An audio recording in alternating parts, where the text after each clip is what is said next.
বছরের বাংলাদেশ যে মানচিত্রের জন্য ৩০ লক্ষ মানুষ অকাতরে বিলিয়ে দিয়েছিল তাদের প্রাণ, আজ সেই মানচিত্র গায়ে যেন রক্তের দাগ। ২০২৪ সালের আগস্ট মাস একটি শাসনের অবসান হলো, কিন্তু শুরু হলো এক বিভীষিকা।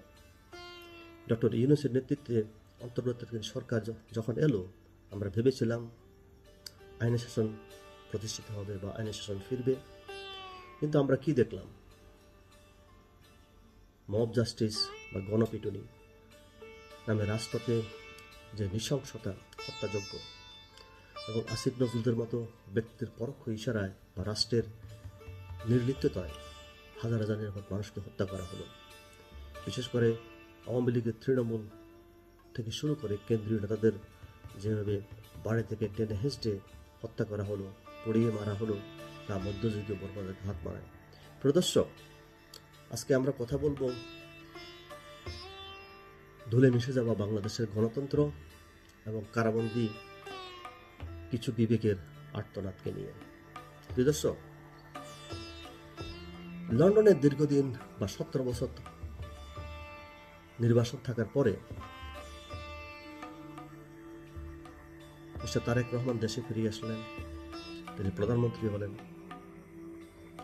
এবং তিনি যে ১৭ বছর লন্ডনে ছিলেন, তিনি ফেরারি আসামি হিসেবে ছিলেন। তিনি একজন দণ্ডিত এবং পলাতক হিসেবে ছিলেন। আগে আমরা বলতাম আওয়ামী লীগের সরকার আমলে ভোট চুরি হয় রাতে, কিন্তু এবারে নির্বাচন কি খুব স্বচ্ছ হয়েছে?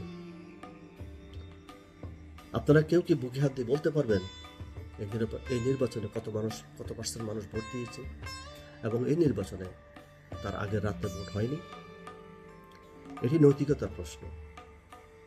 আমরা হয়তো তর্কের খাতিরে বলতে পারি যে বাংলাদেশ একটি জঙ্গি রাষ্ট্র থেকে বাঁচার জন্য বিএনপিকে মানুষ ভোট দিয়েছে, ক্ষমতায় এনেছে, কিন্তু সেটা কি নৈতিকতার পরাজয় নয় কি? সেটা কি সত্যের বরখেলাপ নয় কি? যেখানে একটা দেশের বৃহত্তম এবং স্বাধীনতা আন্দোলনকারী নেতৃত্বদানকারী দলকেই নির্বাচনে অংশ নিতে দেওয়া হয়নি, যে দলের ৩৫ থেকে ৪০% মানুষ রিপ্রেজেন্ট করে, সেই নির্বাচন কি আমরা গণতন্ত্র বলতে পারি? জনগণের ভোটাধিকার হরণ করে ভোট জালিয়াতির অভিযোগে ধামাচাপা দিয়ে যে সরকার গঠিত হয়েছে, তার নৈতিক ভিত্তি কোথায়? প্রিয় দর্শক, আমরা আজকে কিছু মানুষের কথা বলবো যারা দীর্ঘদিন কারাগারে রয়েছেন এবং বিনা বিচারে তাদেরকে মাসের পর মাস ইউনূস সরকার কারাগারে রেখেছিল। বর্তমান সরকার ক্ষমতা আসার পরেও তাদের বিরুদ্ধে বা তাদেরকে মুক্তি দেওয়ার কোনো কার্যকর পদক্ষেপ নেয়নি। আপনাদের অনেকেরই এই ব্যক্তিদের অনেক কর্মকাণ্ড পছন্দ না হতে পারে, সেটা ভিন্ন বিষয়। তো প্রত্যেকটি মানুষের জামিন পাওয়া তার অধিকার। তার বিরুদ্ধে যদি কোনো অভিযোগ থেকে থাকে, সে অভিযোগের বিচার হতে হবে। তার মানে এই নয় এই লোকদেরকে, অসুস্থ লোকদেরকে কারাগারে দিনের পর দিন বিনা বিচারে রাখা যায়। প্রথম যে নামটি আমি বলবো সেটা হলো আসাদুজ্জামান নূর, আমার সবচেয়ে প্রিয় ব্যক্তি, বাংলাদেশের সবার প্রিয় বাকের ভাই। তার অভিনয় শুধু বিনোদন ছিল না, এটা ছিল আমাদের সংস্কৃতির প্রতিচ্ছবি। তিনি একজন গুণী শিল্পী, নাট্যশিল্পী, একজন সাংস্কৃতিক প্রতীক।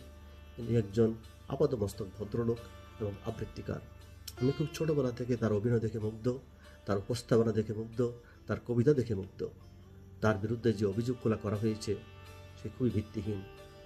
তিনি কোনো হত্যাকাণ্ডের সাথে জড়িত হতে পারে সেটা আমরা মনে মনে বিশ্বাস করি না। তিনি 4 থেকে 5 বার এমপি বা সংসদ সদস্য নির্বাচিত হয়েছিলেন। তিনি সাংস্কৃতিক মন্ত্রী হয়েছিলেন। তিনি খুবই অসুস্থ, আমরা তার অবিলম্বে তার মুক্তি কামনা করি। প্রিয় দর্শক, তিনি শুধু একজন মানুষের বিচার নয়, তিনি আমাদের সংস্কৃতির উপর আঘাত, তাকে কারাগারে রাখা। আমরা এই সংস্কৃতির উপর আঘাত থেকে তার মুক্তি কামনা করি। প্রিয় দর্শক, দ্বিতীয় যে ব্যক্তিটি, তিনি হলেন ডক্টর আব্দুল বারাকাত। তিনি একজন দেশের প্রখ্যাত অর্থনীতিবিদ, শিক্ষাবিদ, কালামিস্ট এবং একজন নীতি নির্ধারক। তার চিন্তা, তার নীতি, তার গবেষণা দেশ গঠনের অংশ। তাকে মিথ্যা মামলায় জড়ানো মানে মেধাকে অপমান করা, জাতির ভবিষ্যৎকে দুর্বল করা। তিনি একসময় বলেছিলেন তার স্বপ্ন ছিল বাংলাদেশের অর্থনীতি মন্ত্রী হওয়া, কিন্তু সেই স্বপ্ন তার কখনো সাধন হয়নি। তিনি সর্বোচ্চ জনতা ব্যাংকের চেয়ারম্যান হয়েছিলেন। প্রিয় দর্শক, তার বিরুদ্ধে যে হাস্যকর মামলা দেওয়া হয়েছে, হত্যাকাণ্ড, আমরা কখনো মনে করে বিশ্বাস করি না তিনি কোনো হত্যাকাণ্ড ঘটাতে পারেন বাংলাদেশে। আমরা তার আশু মুক্তি কামনা করি। তিনি খুবই অসুস্থ অবস্থা রয়েছেন, তার সুচিকিৎসা প্রয়োজন। এখন আসুন তৃতীয় ব্যক্তি, ডক্টর শাহরিয়ার কবির। তিনি একজন লেখক, তিনি একজন প্রতিযোগী সাংবাদিক এবং একজন মুক্তিযুদ্ধের কণ্ঠস্বর। বিচিত্রার সে গৌরবময় সময় তার হাত ধরে তৈরি হয়েছিল। এক সময় বাংলাদেশের সাংবাদিকদের আরাধনা ছিল ও মনোবাসনা ছিল তার একটি লেখা যেন বিচিত্র মতো পত্রিকা ছাপা হয়, এবং সেই পত্রিকার নির্বাহী সাংবাদিক ছিলেন এই শাহরিয়ার কবির। তিনি মুক্তিযুদ্ধের সংগঠক ছিলেন, মুক্তিযোদ্ধা ছিলেন এবং ঘাতক দলা নির্মূল কমিটির সভাপতি ছিলেন। তিনি খুবই বৃদ্ধ, খুবই অসুস্থ। তার বিরুদ্ধে হাস্যকর মামলা দেওয়া হয়েছে, হত্যা মামলা। আমরা মনে করে বিশ্বাস করি না যে শাহরিয়ার কবির মতো লোক কোনো হত্যাকাণ্ড করাতে পারে। তার বিরুদ্ধে অভিযোগ বাস্তবতার সঙ্গে কোনো সম্পর্ক নেই। আমরা তার আশু মুক্তি কামনা করি। প্রিয় দর্শক, এখন যে নামটি বলবো তিনি হলেন মোজাম্মেল বাবু। তিনি ৭১ টিভির প্রধান সম্পাদক ছিলেন, প্রধান নির্বাহী ছিলেন। তার যে বিশ্লেষণ, তার যে উপস্থাপনা, একটি প্রজন্মকে তিনি প্রভাবিত করেছেন। তিনি 19৭১ সালে স্বাধীনতার পরে জাসদ ছাত্রলীগের রাজনীতির সাথে জড়িত ছিলেন। পরে তিনি আওয়ামী লীগ ঘরানা রাজনীতির সাথে জড়িয়ে পড়েছিলেন। তিনি গত সরকারের প্রশংসা করতেন, সেটা হয়তো অপরাধ। অনেকের তিনি বিরাগভাজন হয়েছিলেন, আর তিনি খুব স্পষ্টভাবে ছিলেন। কিন্তু ব্যক্তিগত তিনি সজ্জন ব্যক্তি, খুবই ভদ্রলোক, খুবই সুভাষী এবং খুব ভালো উপস্থাপনা করতে পারেন। কিন্তু তিনি গত সরকারের অতিরিক্ত প্রশংসা করেছিলেন, সেটা কোনো অপরাধ নয়। সে অপরাধ যদি হয়ে থাকে, বর্তমানে যে বিএনপি সরকার, তাদের তো অনেক তোষামত করে অনেক ব্যক্তি রয়েছেন, তাদেরও তো সে অপরাধে অপরাধী করা যায়। নজরুল 17 বছর আওয়ামী লীগের বিরুদ্ধে অনেক কথা বলেছেন, অনেক প্রপাগান্ডা চালিয়েছেন, অনেক কলাম লিখেছেন। তাকে তো আওয়ামী লীগ সরকার কারাগারে বন্দী করে রাখেনি। তৃতীয় মাত্র জিল্লুর রহমান, তিনি আপাতমস্তক একজন বিএনপি সমর্থক। তিনি 17 বছর আওয়ামী লীগের বিরুদ্ধে কথা বলেছেন।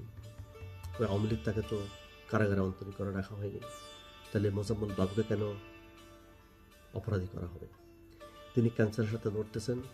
আমরা তার তার ক্যান্সারের সুচিকিৎসা হওয়া প্রয়োজন। আমরা তার মুক্তি কামনা করতেছি। প্রিয় দর্শক, এখন আসুন শ্যামল দত্ত। তিনি একজন প্রতিষ্ঠিত সাংবাদিক। বাংলাদেশের যে কত নির্ভীক সাংবাদিক রয়েছেন, তিনি তাদের মধ্যে অন্যতম। তিনি অনেকগুলো পত্রিকার প্রধান নির্বাহীর দায়িত্ব পালন করেছেন। তিনি সংখ্যালঘু হিন্দুদের বা অন্যান্য সংখ্যালঘুদের নিয়ে অনেক সোচ্চার ছিলেন। এই জন্য তিনি অনেকেরই বিরাগভাজন হয়েছেন। প্রত্যেক মানুষেরই ভিন্ন মত থাকতে পারে, তাই বলে তিনি অপরাধী নন। তিনি অসুস্থ অবস্থায় আজকে কারাবন্দী রয়েছেন। এটি অন্যায়, এটি অমানবিক। তার সুচিকিৎসা প্রয়োজন, এবং আমরা 3R নেক্সাস মিডিয়ার পক্ষ থেকে তার মুক্তি কামনা করতেছি। ফারজানা হক রূপা, তিনি এবং শাকিল আহমেদ, তারা যুগল সাংবাদিক। ফারজানা হক রূপা ৭১ টেলিভিশনের একজন ক্ষমতাবান ব্যক্তি ছিলেন। তিনি অনেক সূক্ষ্ম বিষয়গুলোকে মানুষের সামনে নিয়ে আসতেন। তার যে সুনিপুণ উপস্থাপনা, অনেকেই মন্ত্রমুগ্ধ হয়ে চেয়ে থাকতেন, এবং তার যে স্পষ্টভাষী রিপোর্ট, সে অনেকেরই চক্ষুষ্য হয়েছেন। শাকিল আহমেদ একজন সৎ, সজ্জন, নিপাট ভদ্রলোক মানুষ। আমরা এই যুগলকে তাদের বন্দী করে রাখা বা তাদের বিরুদ্ধে যে অভিযোগ করা হয়েছে, সেগুলো বাস্তবতা বিবর্জিত। ফারজানা হক রূপা ও শাকিল আহমেদ কোনো হত্যাকাণ্ড ঘটাতে পারেন বাংলাদেশে, সেটা আমরা বিশ্বাস করি না। বাংলাদেশে যেখানে অপরাধীরা সর্বত্র ঘুরে বেড়ায়,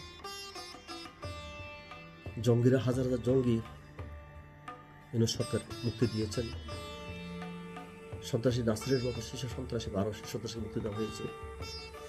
বর্তমানে সরকারের কাছে প্রশ্ন,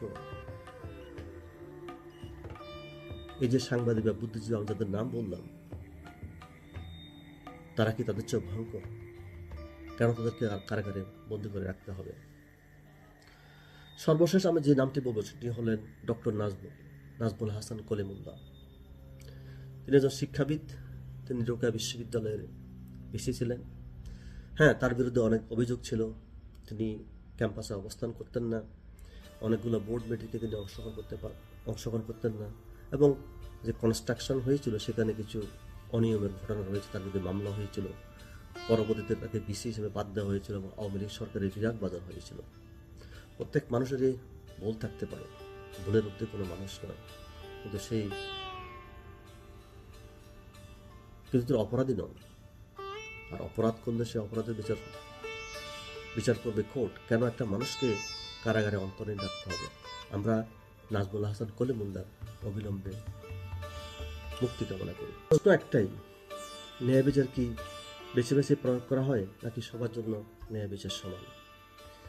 বর্তমানে সরকার কেন এই মানুষগুলোকে মুক্তি দিচ্ছে না? তারা কেন ন্যায় বিচার থেকে বঞ্চিত? আমরা স্পষ্ট করে বলতে চাই, যদি কারো বিরুদ্ধে অভিযোগ থাকে, নিরপেক্ষ আদালতে বিচার হোক, কেউই আইনের ঊর্ধ্বে নয়। কিন্তু রাজনৈতিক উদ্দেশ্যে মামলা দিয়ে কাউকে হয়রানি করা আইনের শাসন পরিপন্থী।